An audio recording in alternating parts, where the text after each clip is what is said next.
Dans les moments de douleur, quand tout semble perdu, il existe une présence qui console au-delà des mots. Ce n'est pas une émotion, ni une simple paix intérieure, c'est la consolation miraculeuse du Saint-Esprit là où le cœur est brisé. L'Esprit de Dieu vient penser, restaurer et redonner vie. Une expérience spirituelle qui va combler ce besoin physique. Amen. Alléluia. Alors nous voyons des gens qui, ne comprenant pas le rôle du Saint-Esprit, venu pour nous aider à être consolés de l'absence physique de Jésus, font des statues de Jésus, adorent des photos de Jésus. Lorsque tu as connu la consolation de l'esprit par rapport à l'absence physique de Jésus, tu ne seras pas amené à adorer des photos ou à adorer des statues ou de représentations de Dieu, car la consolation du Saint-Esprit te permet d'être en paix avec un Dieu que tu ne vois pas. Alléluia. Chaque fois dans ta vie que tu as besoin que Dieu devienne physique, tu passes à côté de la consolation du Saint-Esprit qui t'aide à vivre avec Jésus même s'il est esprit.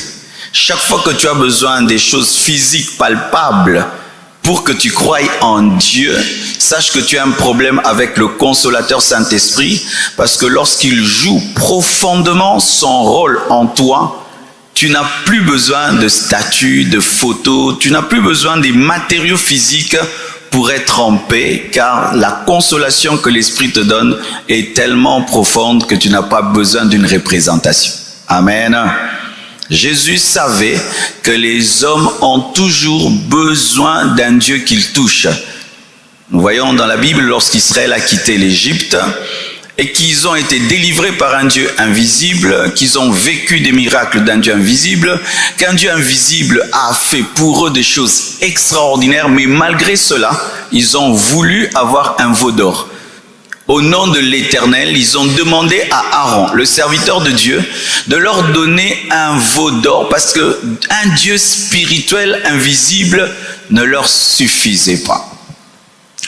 Et aujourd'hui, même dans l'église, nous tombons dans ce piège. Vous allez voir maintenant, il y a des cannes, hein, la canne de puissance, le tissu pour prier, la bougie pour prier, l'huile pour prier, l'eau pour prier, le tapis pour prier, des statues pour prier, des bougies pour prier. En soi, c'est parce que les gens n'ont pas reçu le Saint-Esprit comme un consolateur qui les console d'un Dieu spirituel seulement, mais qui n'est pas palpable.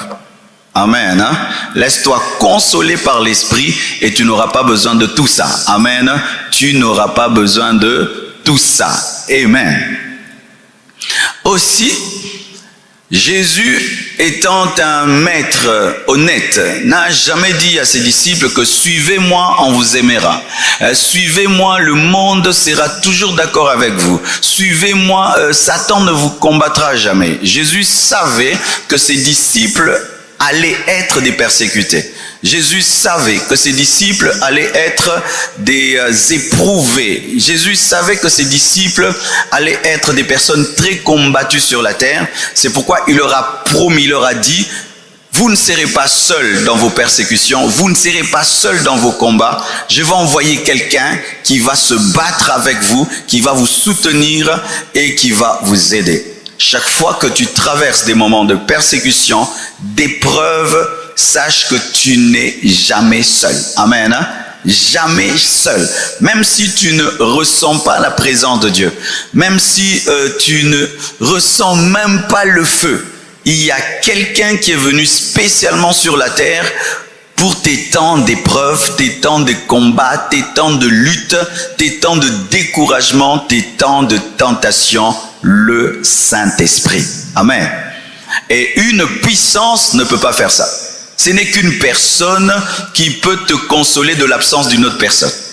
C'est pourquoi Jésus l'appelle un autre consolateur, parce que Jésus est le premier consolateur. Alléluia.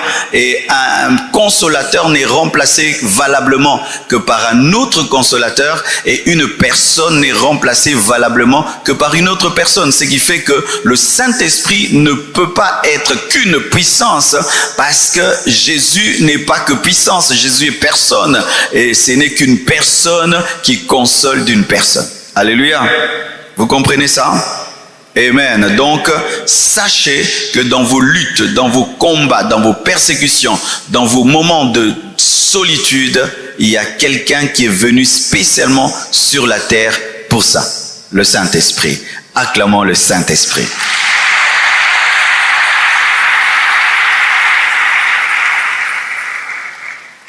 Aussi, le Saint-Esprit nous console de nos culpabilités.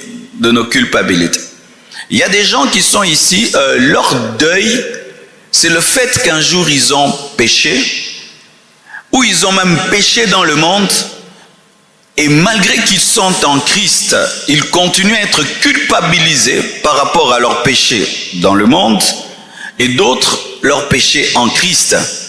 Ils entendent toutes les fois la voix légale satanique de la loi qui les empêche de saisir la grâce de Dieu.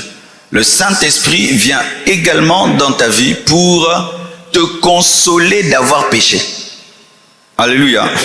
Parce que certains, leur deuil, c'est d'avoir péché contre Dieu. Et ils sont comme Judas. Judas a vendu Jésus et il ne l'a pas supporté. Il s'est suicidé. Et certains se suicident spirituellement après avoir péché. J'étais quelque part, on m'a dit là-bas que les hommes de Dieu ne se relèvent jamais. Si un homme de Dieu tombe, on n'entend pas qu'un jour il s'est relevé, parce que dans leur culture, ils ne se donnent pas une seconde chance. C'est leur manière d'être. Là-bas, on ne pardonne pas et les gens ne se pardonnent pas. De sorte que lorsque quelqu'un commet une bêtise dans le ministère, lui-même se trouve indigne d'avoir une seconde occasion de servir Dieu. C'est dans la tête. Amen. Hein? Et tu peux être là aussi. Dans ta vie secrète avec Dieu, tu as commis quelque chose. Et malgré les pardons que tu as demandés à Dieu, une voix de culpabilité continue en toi. Sache que le Saint-Esprit est venu aussi te consoler d'avoir péché et te relever. Regardez nos enfants. Lorsqu'ils courent et puis ils tombent, qu'est-ce que nous faisons nous les parents? Tu cours vers lui. Et puis pendant qu'il pleure, tu souffles sur la plaie, tu dis ne pleure pas, hein, ne pleure pas, hein, ça va passer, hein, n'est-ce pas? Tu le consoles. Il est tombé, mais tu le consoles d'être tombé. Et le Saint-Esprit aussi te console d'être tombé. Car si il ne te console pas d'être tombé, tu vas te culpabiliser et mourir culpabilisé. Judas n'a pas entendu la voix de l'Esprit pour saisir la grâce. Mais Pierre a entendu la voix de l'Esprit pour saisir la grâce. Alléluia. Certains, vous avez commis une grave erreur dans votre vie.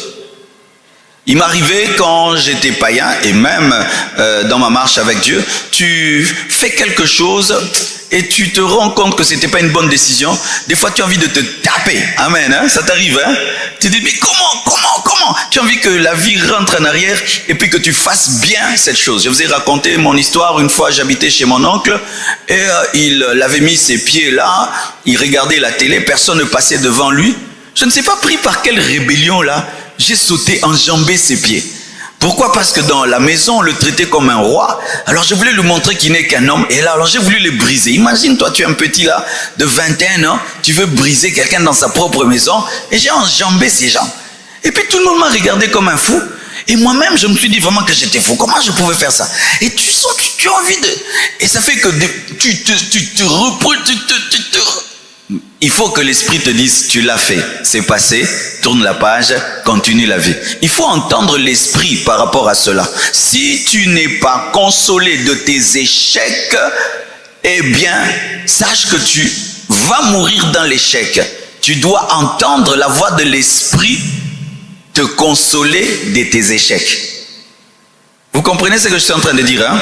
C'est une option autre, amen, hein, dans la dimension de la consolation, parce que nous pensons que l'Esprit de Dieu ne nous console que dans les deuils, parce que nous présentons souvent, le consolateur, quand tu as perdu un être cher. Le Saint-Esprit te console aussi de tes échecs.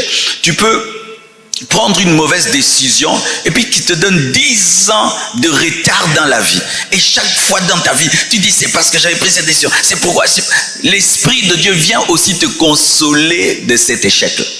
Alléluia. Le Saint-Esprit également nous console plus que tout autre consolateur, parce que c'est un consolateur qui est en nous. Amen. Hein? Lui, il est en nous. Toutes les autres consolations que nous recevons sont extérieures. Quand tu as un deuil, les gens viennent, ils pleurent avec toi, ils pleurent, après ils partent. Ils t'accompagnent, tu enterres, après ils partent. Et même ceux qui dorment ne dorment pas éternellement à la maison. Ils font 30 jours, 40 jours, et puis ils partent. Ce qui fait qu'après le deuil, tout le monde est parti. Personne ne dort à la maison. Et d'ailleurs, c'est là que le vrai deuil commence. Et qui reste? C'est celui qui a la capacité d'être dehors et dedans, le Saint-Esprit. Alléluia.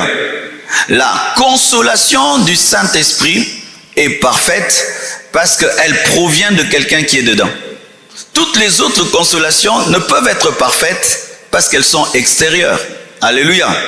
Celui qui est réellement consolé par le Saint-Esprit a une vraie consolation parce qu'elle ne provient pas de quelqu'un qui te dit mes condoléances, quelqu'un qui te dit courage seulement, mais tu entends ces mes condoléances à l'intérieur. Amen. Hein? Et même tu peux l'entendre à 2 heures du matin, à 3 heures, parce que lui il est toujours là. Mes frères, prenez très au sérieux l'enseignement que je vous donne, parce que cette vie vous préparera, vous apportera des coups. Amen, hein? Cette vie. Alléluia. Chaque fois que je vois ma maman Anne-Marie, comment elle danse, elle chante ici. Peut-être vous, quand vous la voyez chanter, danser ici, vous trouvez que c'est normal. Moi, je sais que c'est un miracle. Un miracle, chaque fois que je la vois. Quand je vois maman Annie, un miracle. Maman Sylvie, un miracle. Un miracle. Frères et sœurs, c'est pourquoi j'aime les mercredis, parce que ce sont des cultes profonds et calmes, où on enseigne des choses profondes de la vraie vie chrétienne. Lorsque vous êtes des chrétiens déconnectés de l'esprit, le jour que vous aurez un vrai choc de la vie, une vraie persécution, vous voyez ce que je vis ces derniers temps, des vrais combats, des vraies injustices, si tu n'as pas au-dedans de toi la capacité de te laisser consoler par le Saint-Esprit, quand je dis consoler, c'est aussi assister, fortifier, amen, hein? Ça te détruira. Ça te détruira. Ça peut provenir d'un ami que tu aimes beaucoup, beaucoup. Il meurt. Si tu n'as pas la consolation du Saint-Esprit, tu mourras avec lui. C'est-à-dire, tu vas rester physiquement vivant, mais dedans, tu es fini.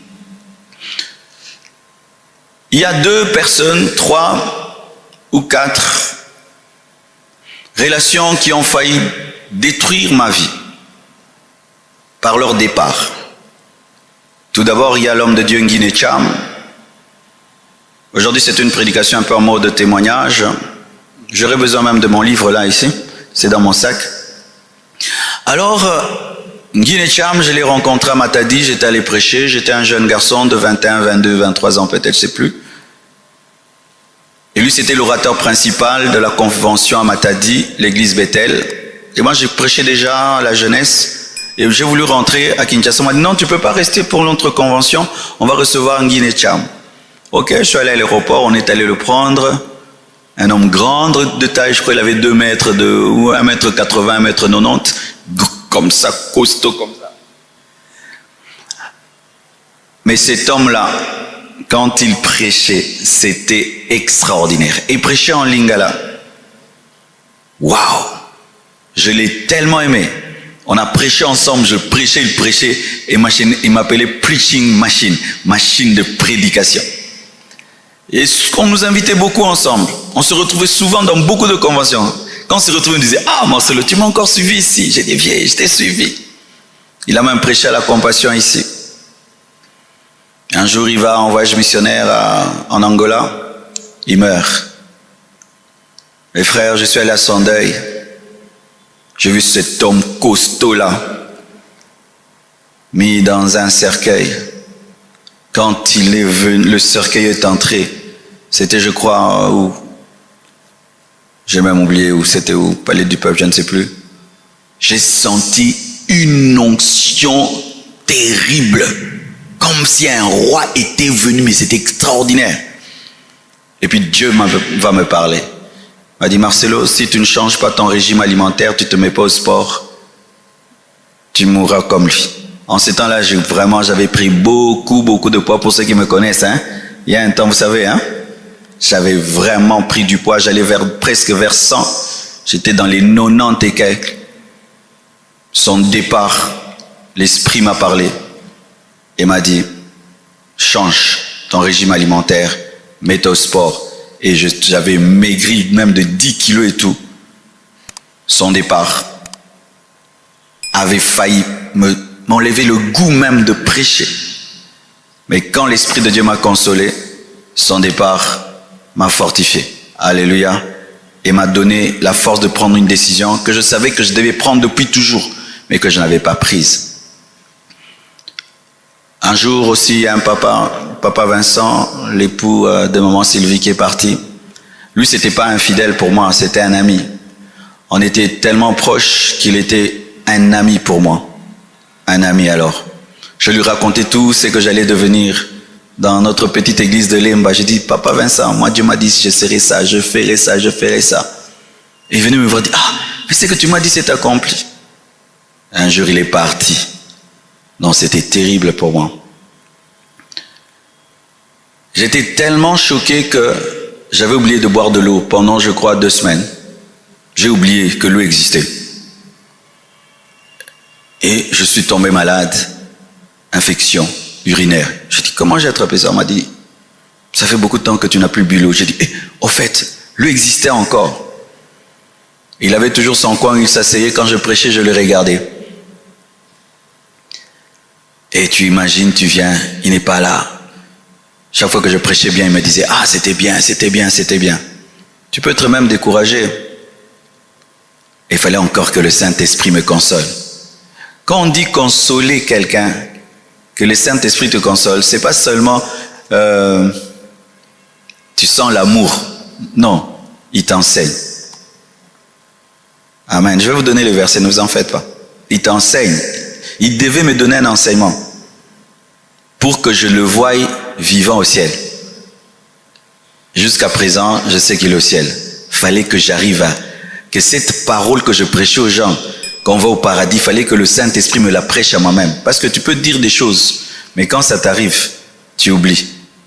Il fallait qu'il me rappelle ce que Jésus avait dit. Amen. Hein? Et je me souviens aussi de Papa Moubenga, un papa très humble. Il s'était donné grave. Il avait une maladie, il ne nous disait pas. Il ne voulait pas déranger les gens. Il gardait ça pour lui. Et puis il est parti. Lui, c'était, je ne voulais même pas être à son deuil. Et je bénis Dieu. Ça avait coïncidé avec un voyage que j'avais à l'étranger. Je me sentais incapable d'être à son deuil et de prêcher à son deuil et de l'enterrer. Je me sentais incapable. Au point où des fois j'appelle un papa de son nom ici à l'église des fois. On me dit non, c'est pas son nom. Et il fallait encore que l'Esprit m'enseigne. Frères et sœurs, quand on dit que le Saint-Esprit est un consolateur, ce n'est pas seulement celui qui nous fait ressentir la paix ou la joie, mais c'est celui qui te donne un enseignement qui te donne la paix. C'est pourquoi tu dois avoir la capacité d'être enseignable et d'entendre l'Esprit de Dieu enseigner. Beaucoup d'entre vous, jusqu'à présent, vous tremblez des douleurs et des souffrances parce que vous ne savez pas vous faire enseigner par le Saint-Esprit. Certains même, c'est une déception amoureuse. Je connais des sœurs, à la veille de son mariage, l'homme dit non. Elle a déjà donné les invitations. Tout le monde est au courant. Comment tu auras encore le courage de regarder les gens si l'Esprit de Dieu ne t'enseigne pas que tu es une créature merveilleuse? Tu vas te prendre pour un déchet, tu vas te prendre pour une femme qui a vécu avec son mari et puis le mari divorce et va épouser une autre femme. Cette femme-là, si l'Esprit de Dieu ne te console pas de ce divorce, quand tu te regardes dans un miroir, tu vas penser que tu n'es rien. Alléluia. Il y a tellement de domaines de nos vies qui ont besoin de la consolation du Saint-Esprit. Alléluia. Acclamons le Seigneur.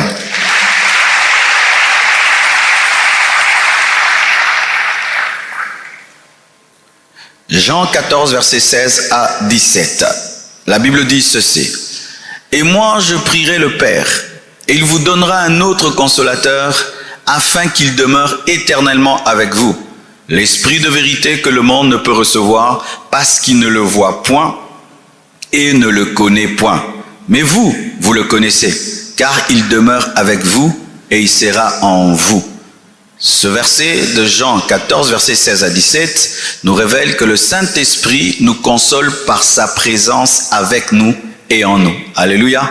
La présence de Dieu, par le Saint-Esprit avec nous et en nous, est une source de consolation. Lorsque tu as des épreuves, lorsque tu as un deuil, lorsque tu vis un rejet, lorsque tu vis une déception, recherche la plénitude de l'Esprit et ça va te guérir. Alléluia. Recherche seulement d'être rempli de l'Esprit, qui te remplit seulement, et tu seras étonné comment est-ce que ta plaie cicatrise.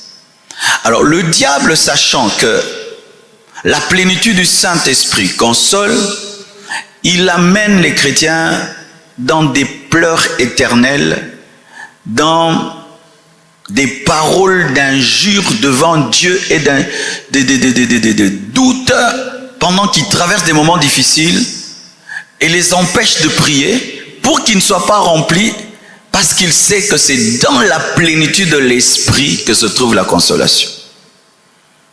Quand tu pleures, quand tu agonises, quand tu souffres, va chercher seulement la plénitude de l'Esprit. Alléluia. Dis seulement, Saint-Esprit, j'ai mal, remplis-moi. Alléluia.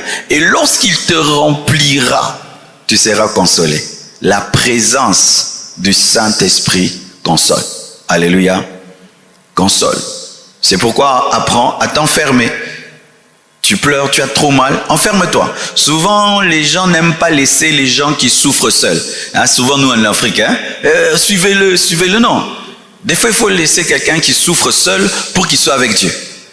Parce que même si toi, tu es là, tu ne peux pas le consoler comme Dieu console. Alors, il faut le laisser seul avec Dieu. C'est pourquoi j'avais pris 30 jours de jeûne seul. J'ai toujours souvent jeûné avec vous, mais pour cette année, Dieu m'a dit non, tu ne vas pas jeûner avec eux. Tu vas jeûner seul. J'ai pris 30 jours, j'avais besoin d'être moi et Dieu. Pas l'église ni personne, moi et Dieu. Amen. Pour vivre sa présence qui accorde une totale guérison. Amen. C'est pourquoi des fois, quand tu sens que ta douleur ne finit pas, retire-toi en prière. Tu vas te retirer dans le jeûne, la prière, pour que Dieu te console. Oui, on ne jeûne pas, on ne prie pas seulement pour avoir la puissance, l'onction, non. Pour seulement que la présence de Dieu te console. Car seulement quand il te dit, je suis là, tu es en train de pleurer, il te dit seulement, je suis là, je suis avec toi, ça te console. Alléluia. Que Dieu soutienne les orphelins, que Dieu soutienne les orphelines, que Dieu soutienne les veuves, les veufs, que Dieu soutienne ceux qui ont vécu des déceptions, des pertes, que Dieu soutienne ceux qui pleurent, ici et de par le monde entier, au nom de Jésus, recevez cela. Jean 14, verset 26. Mais le consolateur, l'Esprit Saint, que le Père enverra en mon nom, vous enseignera toutes choses et vous rappellera tout ce que je vous ai dit. Comment le Saint-Esprit console? Par ses enseignements, par ses conseils, par ses stratégies. et en te rappelant ce que Dieu t'a promis par ses enseignements. Tu peux être là, tu traverses des moments difficiles, tu commences à mal t'habiller. Tu t'habilles mal, tu ne coupes pas ta barbe, tes cheveux tu les laisses sales, parce que tu as une déception, parce que quelqu'un est mort, parce que tout. Lui, il peut te dire, viens, habille-toi bien. Quelle est la relation entre bien m'habiller et la consolation? Habille-toi bien, parfume-toi, coupe tes cheveux, allez, sors. Va dans cette fête là où on t'a invité. Non, moi je vais pas aller dans les fêtes, je vais rester à la maison. Va dans la fête. Et tu obéis quand tu vois des gens qui rient, des gens qui sont bien habillés, bien parfumés, ça te guérit. Tu ne seras pas guéri en étant dirigé par toi-même. Tu seras guéri en te laissant diriger par le Saint-Esprit, en te laissant enseigner par le Saint-Esprit, en te laissant consoler par le Saint-Esprit. C'est pourquoi vous allez voir, celui-ci sort vite de son deuil, l'autre demeure dans son deuil, parce que lui, il a écouté le docteur, mais l'autre n'a pas écouté. On peut être dans un même hôpital, celui-ci guérit, l'autre ne guérit pas, parce que celui-ci, lorsque le médecin lui dit, prends 3 comprimés, il prend, l'autre lui dit, prends les comprimés, il jette, vous ne serez pas guéri de la même manière. Alléluia. Je connais même des malades qui aiment être malades. Il aime tellement l'hôpital qu'il ne veut pas guérir et il ne guérira pas. Et il y a des gens qui aiment pleurer. Ils aiment souffrir. Et il y a des gens comme ça. Ils aiment souffrir. Quand ils souffrent, ça lui fait du bien. Non, il y a quoi? Boni, passi.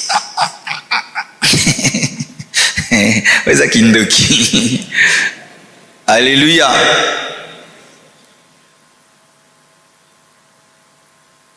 Le Saint-Esprit nous console par ses enseignements, par ses conseils, par ses stratégies. Il peut te donner des stratégies. Moi, par exemple, il m'avait donné une stratégie. Je sortais le matin, je prenais mes baskets, mon jogging, je prenais mon casque, mes lunettes, mon chapeau. Je marchais. C'était à Barcelone. Là-bas, on me connaissait pas. Je tournais la ville. Je marchais comme personne ne me connaissait. Je marchais, je courais, je marchais, je courais. Je voyais des nouvelles choses. Et l'Esprit de Dieu me parlait. Tu ne sortiras jamais de ton deuil, tu ne sortiras jamais de ta déception si tu es le maître de toi-même. Jésus, par le Saint-Esprit, a consolé tellement d'humains sur la terre qu'il sait comment faire avec toi. Tu dois seulement te laisser faire. Alléluia. Tu es une sœur, tu étais déçue en amour. La chair va te dire, rejette les hommes, ne souris plus aux hommes. Mais le Saint-Esprit va te dire, ne ferme pas ton cœur, donne une seconde occasion, quelqu'un de bien viendra. Alors si tu te laisses guérir, Dieu va te donner quelqu'un d'autre qui va te consoler. Mais si tu refuses, tu vas garder une mine tellement renfrognée et tu auras tellement de colère en toi que même la personne envoyée par Dieu aura peur de toi. C'est quand vous voyez des sœurs qui sont en éternelle colère contre celui-là qui est parti, ça fait 5 ans. Hein? Au Garda Kanda. Alléluia. Mais si tu écoutes l'Esprit de Dieu, tu vas dire, ok, lui il est parti, il n'a pas connu ma valeur, mais Dieu m'enverra quelqu'un d'autre qui connaîtra ma valeur. Et puis tu seras comme quelqu'un qui n'a jamais été déçu et Dieu va te guérir rapidement. Mais si tu tombes dans le piège, mi balier, mets-toi à l'hôpital, mi bali. Alléluia. Que Dieu vous guérisse, hein? Que Dieu te guérisse. Mais tu dois faire ce que l'Esprit de Dieu te dit de faire. Moi, il me disait, mets la musique. Je prenais mon gros baffle comme ça, je mettais dans ma chambre très fort. Je mettais la musique. Parce que souvent, la tristesse mène vers les pleurs, mais l'Esprit mène vers la louange. Amen. Alors, je faisais quelque chose qui n'est pas naturel, et en faisant quelque chose de surnaturel, mon naturel a été guéri. Alléluia. Tu dois te laisser conduire par le stratège de la guérison. Alléluia. Jean 15, verset 26, la Bible dit, « Quand sera venu le consolateur que je vous enverrai de la part du Père, l'Esprit de vérité qui vient du Père, il rendra témoignage de moi. » Quelle est la relation entre la consolation et le témoignage que le Saint-Esprit donne de Jésus? C'est-à-dire, il vous amènera à ne pas vous concentrer sur votre douleur, mais à vous concentrer sur moi. Car celui qui se concentre sur sa douleur ne sort pas de la douleur, mais c'est celui qui se concentre sur Jésus et sur son œuvre qui sort de la douleur. C'est pourquoi les gens me disaient, Marcelo, arrête de prêcher, arrête de prêcher, arrête de prêcher, tu vas dire des bêtises. Non, il fallait que je prêche, que je prêche, que je prêche. Même si je veux dire quelque chose de pas bien aujourd'hui, demain je vais arranger. Et puis, plus je me concentrais sur Jésus, sur l'œuvre de Dieu et sur les enfants de Dieu, plus j'oubliais mes problèmes. Tu ne sortiras pas de tes problèmes en étant dans tes problèmes. Tu sortiras de tes problèmes en t'occupant des problèmes des autres et en te laissant remplir de la conscience de Jésus. Car être tout le temps conscient de ta souffrance approfondit ta souffrance, mais oublier ta souffrance guérit ta souffrance. Donne-moi la main. Souvent, les Africains ne donne pas aux gens le droit d'oublier leur souffrance. Oh, comment tu as oublié ta souffrance? Il faut pas oublier. Tu dois t'en souvenir. C'est une punition. C'est ainsi que on rase les cheveux des veuves, on les fait dormir par terre. Pourquoi vous acceptez ça? À la compassion, on n'accepte pas ça. Nous, là, on est des rebelles. On n'accepte pas. Ne vous laissez jamais couper les cheveux et ne dormez pas par terre sur le carreau. Comment? Toi, tu as déjà perdu quelqu'un et en plus tu dors sur le carreau. Toi, tu dois dormir sur un matelas. On doit te mettre la couverture. Mais c'est ça, non? Quelqu'un qui souffre, vous voulez encore le faire souffrir physiquement et vous acceptez ça. Et pourquoi on ne fait jamais ça aux veuves, seulement aux veuves? C'est l'injustice. C'est sûr que celui qui établit cette loi, c'est un homme. Ce n'est pas une femme. Oui, beaucoup de coutumes africaines, ce sont les hommes égoïstes qui les ont établis. Oh, la femme ne mange jamais la tête du coq. Des gourmands qui ont établi cette loi-là pour que les femmes ne s'intéressent jamais à la tête du coq. Des trucs comme ça. Oh non, une femme, si elle perd son mari, il faudrait qu'elle puisse, qu'on la lave. Pourquoi on ne lave pas les veufs? Seulement les veuves. Hein? Pourquoi vous vous laissez laver? Nous, les chrétiens, on ne se laisse pas laver. Oh, donne-moi la main, hein? Nous, les chrétiens, on se lave même pas. Non, tu es venu du cimetière, il faut te laver. Non. On lave les mains parce qu'on a salué les gens, il y avait la terre. Mais on ne lave pas les mains pour que les esprits du cimetière restent là-bas. Les morts ne deviennent pas des démons, ce sont des enfants de Dieu. Paul est mort, c'est un enfant de Dieu. Pierre est mort, c'est un enfant de Dieu. C'est pas parce qu'on meurt qu'on devient un esprit, qu'on devient un démon. Ça, ce sont des faux enseignements. Amen, hein? Pendant plus d'une année, pour ceux qui ne savent pas, moi je continue à dormir sur le lit que je partageais avec Blanche. Hein? Oui, sur le même lit, même matelas. J'ai rien changé. J'ai changé seulement après. Hein? Rien ne m'arrivait, jamais. Jamais. Oui, j'étais choqué. Voyez-vous, le problème c'est que les chrétiens disent qu'ils sont des chrétiens, mais ils ne sont pas bibliques. Depuis quand un enfant de Dieu devient un démon? Depuis quand on a peur d'un chrétien qui est mort? Depuis quand? Quelqu'un qui est au paradis, vous avez peur de lui. Maintenant, vous pensez que la chambre là est ceci. Non. Et ce qui est exceptionnel, c'est que j'ai quitté cette chambre-là il y a seulement 3 mois. Mais qui m'a remplacé là-bas? C'est une de mes filles qui a dit non, je me prendre cette chambre-là. Elle dort là, calme. Pourquoi? L'enseignement. Calme, calme. Toi, tu vas dire, je brûle ça, il y a des esprits. L'église n'est pas assez enseignée sur la mort. Vous savez pourquoi? Parce qu'on enseigne sur la mort au deuil. Il faut qu'on enseigne sur la mort à l'église pour éviter des comportements démoniaques dans les deuils. Je vous dis, les églises n'enseignent sur la mort que quand il y a un mort maintenant, oh, ceci. Mais il faut enseigner. La Bible est remplie d'enseignements sur la mort. Mais on ne touche pas ça. C'est pourquoi vous avez des comportements, des coutumes par rapport à la mort. Vous venez du deuil, vous vous lavez. Pourquoi vous vous lavez? Oh, pour que les esprits là restent là-bas. Ah bon? Donc quand vous êtes allé là-bas, il y avait des esprits. Quand un enfant de Dieu meurt, il est au paradis. Il ne circule pas, il ne traînaille pas. Amen, hein? Il ne circule pas, il ne traînaille pas. Oh non, quelqu'un meurt. Oh, esprit naïso, tambola. C'est pas biblique. Alors, le Saint-Esprit rend témoignage de Jésus pour te consoler. Et il te rappelle ceci, que tu n'es pas le seul à avoir souffert sur la terre. Il y a quelqu'un qui a souffert plus que toi. Lorsque j'ai traversé des moments difficiles dans le ministère, j'avais pas de voiture, j'avais pas de maison, j'avais vraiment rien. Et Satan commence à te parler. Hein? Et un jour, l'Esprit m'a dit, toi d'ailleurs tu n'as pas souffert. Jésus, lui, il a vraiment souffert. Lui qui est le Fils de Dieu, qui devait avoir toutes les meilleures conditions dans le ministère, il avait même besoin qu'on lui prête une ânesse, qu'on lui prête une chambre pour faire la Sainte Seine. Il dormait dehors. Et lorsqu'il m'a témoigné sur Jésus, j'ai supporté ma douleur. Amen. Lorsqu'on te calomnie, on t'insulte, tu veux craquer. Il te rappelle que, mais Jésus était calomnié, on l'appelait Belzéboul. Est-ce que tu es supérieur à ton maître? Non, ça te calme. Alléluia. Lorsque tu sens que les gens ne t'aiment pas, tu peux être tellement blessé par le manque d'amour des humains. Mais quand le Saint-Esprit te témoigne que Jésus t'aime tellement et qu'il ne t'a pas aimé seulement en parole, il t'a aimé en action, il s'est réellement donné pour toi, ça te console. Même si on ne m'aime pas, mais Jésus m'aime. Laissez le Saint-Esprit vous témoigner sur Jésus et vous serez consolés. Alléluia. Laissez le Saint-Esprit vous concentrer sur Jésus, vous faire quitter votre personne et vous serez consolés. Tu es triste parce que tu es trop concentré sur ta vie. Mais le jour que tu seras concentré sur Jésus, sur son œuvre, alors la tristesse va te quitter. C'est pourquoi des fois on ne comprend pas les médecins. Un médecin peut être malade, il va à l'hôpital, tellement qu'il y a des malades autour de lui, il oublie qu'il est malade.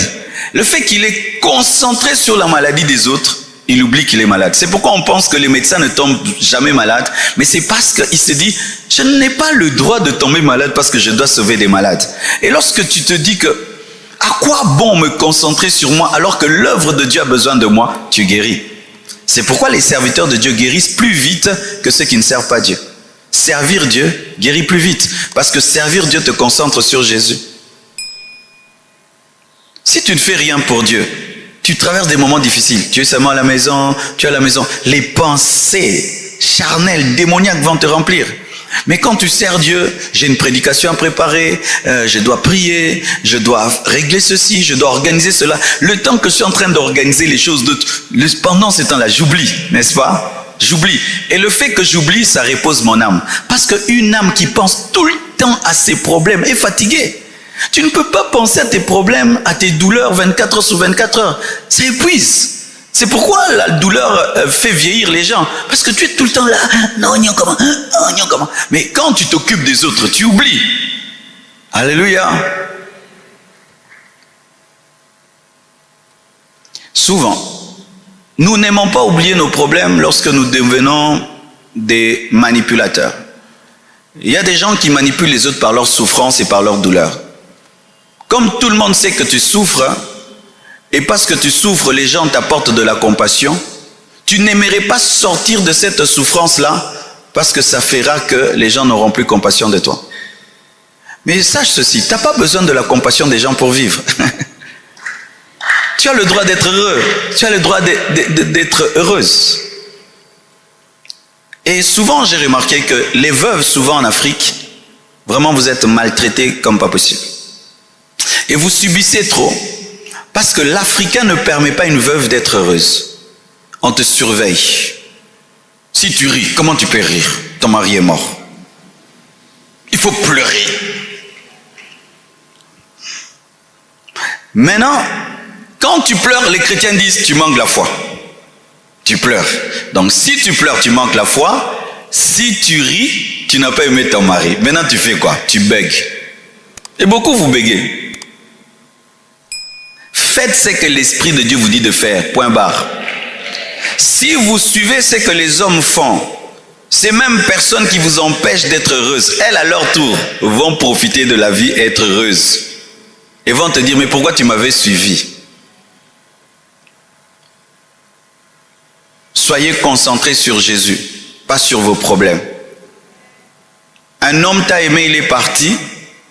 Arrête de regarder tout le temps ses photos. Amen. Hein? Concentre-toi sur Jésus. Et qu'on arrête de te rapporter sa vie. Ah, il a fait ceci, il a fait ceci. Ça va te détruire, ma sœur.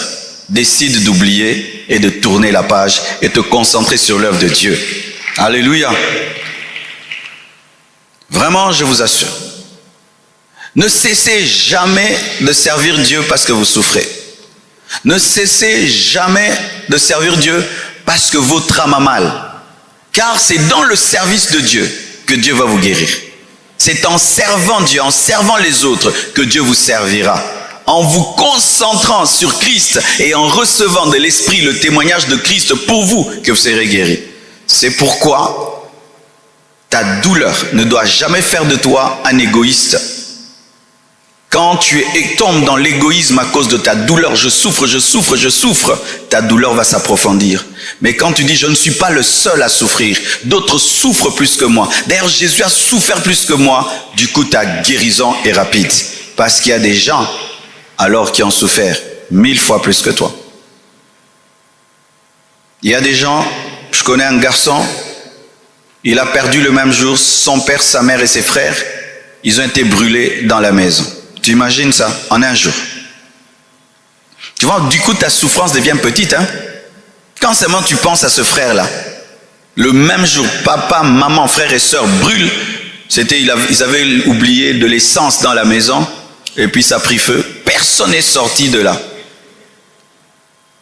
Alors toi qui as perdu une personne seulement, toi qui as perdu un fiancé, toi qui as perdu une fiancée, toi qui as perdu un enfant, par rapport à lui, qui a perdu toute sa famille en un jour, qu'est-ce que tu diras? Alléluia. Toi peut-être tu as une souffrance physique, mais il y a quelqu'un d'autre. Il a une souffrance physique et il n'a pas d'argent. Il est malade, il n'a pas d'argent, il n'a pas d'amis, il n'a pas de soutien, il n'a pas de maison, il n'a rien. Il y a des gens comme ça. Vous savez qu'il y a des gens comme ça? Il y a des gens comme ça. Hein? Alors quand toi tu te concentres sur ta souffrance seulement, oh, je manque une voiture. Quelqu'un d'autre n'a pas de voiture, n'a pas de maison, n'a pas d'habit, n'a pas de nourriture et n'a pas de relation. Il y en a sur cette terre des gens comme ça. C'est pourquoi lorsque vous traversez des endroits et vous voyez des gens qui souffrent, regardez toujours. Regardez les aveugles, regardez les sourds, regardez les paralytiques. Une fois je suis allé au beach, j'ai vu des paralytiques qui transportaient des bagages pour des gens qui ont des mains et des pieds. Il n'a pas d'argent et il n'a pas de pieds. Et dans sa douleur, il doit transporter des choses, alors qu'on devait prendre soin de lui. Il y a des gens qui souffrent plus que toi. Alors je te dis 10 fois plus que toi. 10 fois plus que toi. Tu n'es pas la seule personne à souffrir. Tu n'es pas la seule personne à avoir souffert pour Dieu. Ah oui, ça aussi. Parce que des fois aussi dans l'œuvre de Dieu, quand tu vis la persécution, tu vis des combats, tu commences à croire que tu es l'extraordinaire. Non, il y a des gens qui étaient décapités pour Dieu, sciés pour Dieu, torturés pour Dieu, jetés en prison. Pendant 10 ans, 20 ans, 30 ans, ils sont morts en prison pour Dieu. Et toi, un peu seulement, la famille te rejette. Mais tu es vivant, tu manges. Tu trouves que c'est grave? C'est pas grave. Il y a des gens qui ont souffert plus que toi. Amen. Amen. Est-ce que tu peux le dire avec moi? Il y a des gens qui souffrent plus que moi sur la terre. Vous le croyez vraiment? Hein? C'est vraiment la vérité. C'est vraiment la vérité. Jean 16, verset 7. Cependant, je vous dis la vérité, il vous est avantageux que je m'en aille, car si je m'en vais, si je ne m'en vais pas, le consolateur ne viendra pas vers vous. Mais si je m'en vais, je vous l'enverrai. Il présente le Saint-Esprit comme étant un consolateur avantageux, un avantage. Pour dire que les avantages que le Saint-Esprit vous apportera, vous consoleront. Comment? Parmi les avantages que le Saint-Esprit a apportés aux chrétiens, c'était la capacité de témoigner puissamment de Jésus, les dons spirituels. Et donc, les dons spirituels peuvent consoler. Comment les dons spirituels peuvent me consoler? Oh oui. Lorsque tu es malade et tu as des blessures et tu souffres, et l'Esprit de Dieu te donne un don de guérison, et tu pries pour un aveugle, il voit. Et cet aveugle se réjouit devant toi. Tu sais que sa joie va te guérir. Un jour, j'étais étonné, Bénin, dans sa croisade, il prie pour les gens témoignent. Je suis guéri, mon cœur est guéri, mon cœur est guéri, mon cœur est guéri, mon cœur est guéri. Et il continue à écouter les témoignages. Et puis à un certain moment, boum, il est tombé sous l'onction. Et puis quand il se relève, il dit, vous savez, j'avais aussi un problème avec mon cœur. Quand je priais pour les autres, ils étaient guéris. Je disais Dieu et moi, et Dieu et moi, et Dieu et moi. Et je me réjouissais de leur guérison. Et Dieu m'a touché et Dieu m'a guéri.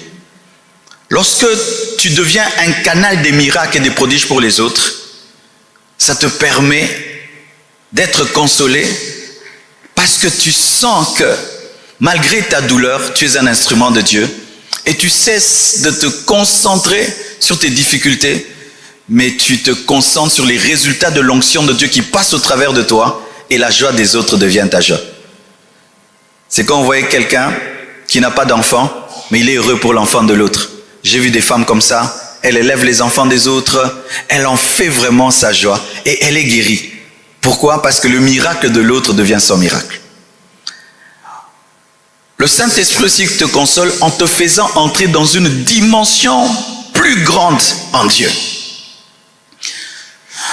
Parce que souvent, nous les hommes, nous pensons que Dieu va te guérir toujours en remplaçant la chose que tu as perdue. Mais Dieu, des fois, ne fait pas cela. Il te fait entrer dans une dimension que tu n'as jamais connue. Et cette dimension que tu n'as jamais connue te comble tellement que tes blessures sont guéries. Alléluia. Exemple, tu souffres pour quelque chose, et puis un jour Jésus t'apparaît, l'Esprit de Dieu te oint d'une onction extraordinaire, que cela te comble tellement d'être utilisé par Dieu à ce niveau-là, que tout d'un coup, la blessure causée par le vide n'est plus. Lorsque les apôtres ont commencé à être puissamment utilisés par le Saint-Esprit, des miracles et des prodiges et tout le reste, ils ont été consolés de l'absence physique de Jésus. Alléluia. Donc une dimension supérieure, un niveau plus élevé dans le service pour Dieu, un don spirituel peut aussi être une source de consolation. Alléluia. Ça dérange un peu notre pensée humaine parce que nous pensons que Dieu doit toujours appuyer là où on a mal, mais des fois Dieu peut appuyer ailleurs et ça guérit là où tu as mal. Amen. Acclame le Seigneur.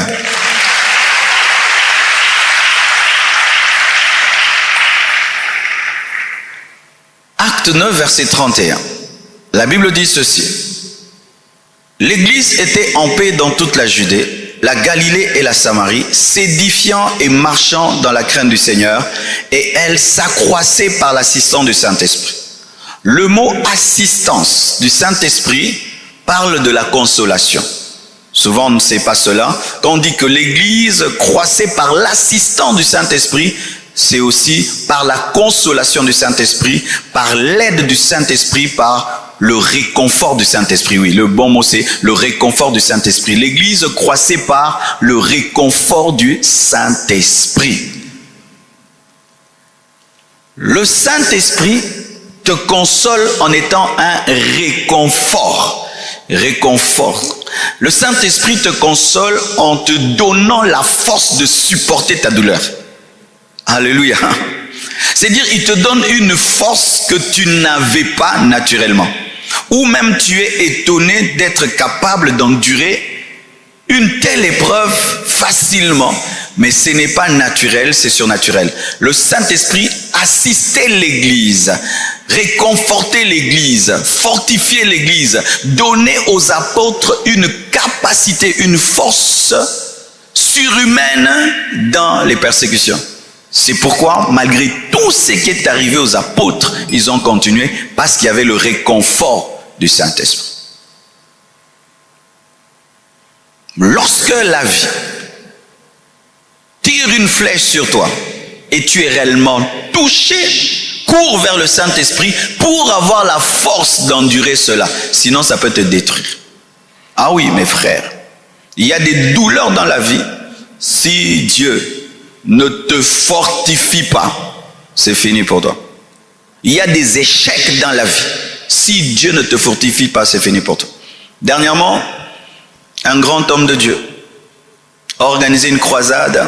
Il a dépensé l'argent, panneau, il a jeûné, prié, et il vient au lieu de la croisade. Ce n'était que le 1/10 du stade qui était plein.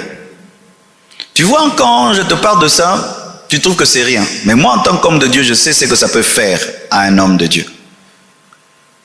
Quand j'ai vu ça, j'ai commencé à prier pour lui. J'ai dit, Dieu, fortifie-le, console-le, fortifie-le. parce qu'il risque de ne plus jamais faire de croisade dans sa vie. C'est un choc qui t'arrive dans le ministère. Si l'Esprit de Dieu ne te fortifie pas, ton ministère meurt. Il y a des échecs qui sont dangereux dans la vie. Même un garçon qui dit à une fille, je t'aime. Pourquoi certains garçons n'osent pas dire à une fille, je t'aime, je vais t'épouser? Parce qu'ils ont peur de recevoir un non. Il sait que lui, s'il reçoit un non, il ne se relèvera plus jamais. Oui, certains risquent de ne jamais se marier, c'est parce qu'un jour on leur dit non. C'est pourquoi ma soeur, en français, on ne dit pas non à un homme en ajoutant les insultes. Déjà lui dire non, c'est grave. Tu ajoutes aussi, tu insultes. Hein, ta grosse tête là, hein, tu t'es vu, tu m'as vu. N'ajoutez jamais la douleur sur la douleur. Amen. Hein? Quand un homme vient te demander la main, il t'a honoré. Il n'est pas venu pour l'impudicité, n'est-ce pas, non? Il vient pour t'épouser. Même si ce n'est pas ton genre, même si ce n'est pas ton style, même s'il n'est pas ton niveau social, intellectuel, mais il t'a quand même honoré. Laisse-leur partir en paix. Dis-lui, merci mon frère, pour tes émotions. Je vois que tu m'aimes beaucoup, mais laisse-moi prier Dieu. Hein? S'il me parle, je te dirai. Mais même toi-même, tu sais que Dieu ne va pas parler. Pour amortir les chocs. Hein? Tu vois les kofis, hein? Quand on donne un coup, mais même les... Et puis quand il revient, tu dis vraiment, je prie que Dieu te donne une femme pour ta destinée, parce que tu es un grand homme. Il part, il se sent grand. Parce que tu ne sais pas demain, il peut devenir un colonel. Et un jour, il va t'arrêter. Au lieu de 2 semaines en prison, tu vas faire 2 mois. La vie est longue. Amen. Hein? N'ajoutez pas la blessure sur la blessure. Alors, je parlais de cet homme de Dieu. Mes frères, quand j'ai vu ça, j'ai eu pitié pour lui. J'ai vu le sacrifice, il avait jeûné longtemps. J'ai dit, Dieu, aide-le à continuer à te servir. Aide-le à faire encore une autre croisade. Sinon, il n'en fera plus jamais. Et je ne me suis pas renseigné s'il a pu même faire encore une croisade. Mais c'était un échec qui a créé une déception terrible. Je ne sais pas dans quel domaine tu as échoué, ou tu as une déception terrible dans ta vie. Mais fais très attention. Laisse le Saint-Esprit te reconforter. Amen. Hein? Te tenir debout. Tu peux encore, tu peux encore, tu peux encore. Sinon, ce sera la fin. Je connais un homme de Dieu. Lorsque seulement il a perdu sa femme, son ministère s'est arrêté. Quand seulement sa femme est morte, son ministère s'est arrêté. Et beaucoup de gens se posent la question, comment Pasteur Marcelo, après le départ de Maman Blanche, il disait certaines choses? Je ne voulais pas connaître ce que lui avait connu. Parce que qu'est-ce qui se passe dans la vie? Lorsqu'un paquebot sombre, si tu es à côté on appelle ça quoi? Du trou causé par l'eau. Si tu ne vas pas loin, toi aussi tu vas suivre. Il faut réagir.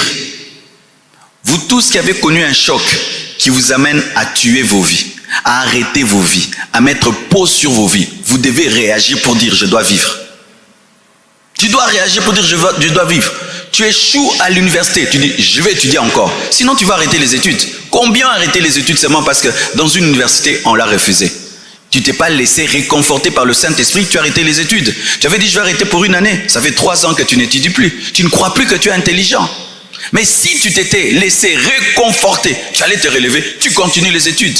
C'est pourquoi vous remarquez souvent, j'aime bien suivre des fois les cascadeurs, ceux qui utilisent des motos qui tournent, ceux qui utilisent des motos qui vont dans des forêts. J'ai remarqué que s'il tombe, qu'est-ce qu'il fait? Il prend encore la moto, il se relève. Vous savez pourquoi? Parce qu'il refuse que ce choc-là reste dans sa tête. Il risque de ne jamais plus toucher une moto. Quand tu fais un accident, si tu as peur d'une voiture, tu ne vas plus conduire. Hein? Tu dois le lendemain, tu prends la voiture, tu conduis. Sinon, ça va rester dedans. Ce sera fini pour toi. Alléluia. Laisse-toi reconforter. C'est-à-dire, laisse le Saint-Esprit te donner une force que tu n'avais pas. Laisse-lui te redonner la force que tu as perdue. Amen. L'Église croissait par la consolation et le réconfort du Saint-Esprit. La consolation du Saint-Esprit est élevée au-dessus de celle des hommes parce que c'est une consolation qui est intérieure, permanente et qui est accordée par quelqu'un qui connaît tout, donc il sait où toucher, par quelqu'un qui est omniprésent, il t'accompagne partout, et par quelqu'un qui est omnipotent, c'est-à-dire il peut guérir toutes les blessures, parce que certains médecins ne guérissent pas tout, mais lui peut guérir toutes les blessures, et par quelqu'un qui est sage, parce que des fois, quand les autres souffrent, on manque souvent la sagesse de leur parler, mais lui aura toujours la sagesse de te parler. Vous savez, des fois, quand les gens souffrent, les gens vraiment manquent de la sagesse à un niveau. Moi-même, je manquais beaucoup de sagesse quand les gens souffraient. Des fois, j'ai honte des prédications que je prêchais dans certains deuils. Tu arrives là-bas, les gens pleurent. Les félos! Imagine, tu viens dans un deuil, leur papa est mort, ils sont en train de pleurer leur papa. Je ne sais même pas si lui, il est allé où. Peut-être il est allé en enfer comme il est là. Et même si c'est vrai, peut-être lui qui est là dans ces cercueils-là, il est peut-être allé en enfer, parce que tout dépend de la vie que lui, il a menée, mes frères. Tu regardes même pas comment cet enfant-là s'est évanoui, pleurant son papa. Maintenant, tu ajoutes à cet enfant-là, ton papa, peut-être il est allé en enfer. Frère. Ah non, j'ai honte des fois des prédications que j'ai données. Ou quelqu'un pleure. Arrête de pleurer toi. Zamoubali, des fois il faut fermer la bouche, comme les gens disent, il faut la fermer des fois. Des fois il faut seulement, tu restes là, tu regardes, tu dis rien. Nous on doit toujours dire quelque chose. La sagesse, c'est un consolateur sage, aimant, intelligent, prévenant et divin. C'est pourquoi le Saint-Esprit guérit toutes les blessures intérieures. Le Saint-Esprit guérit toutes blessures intérieures. Je dis le Saint-Esprit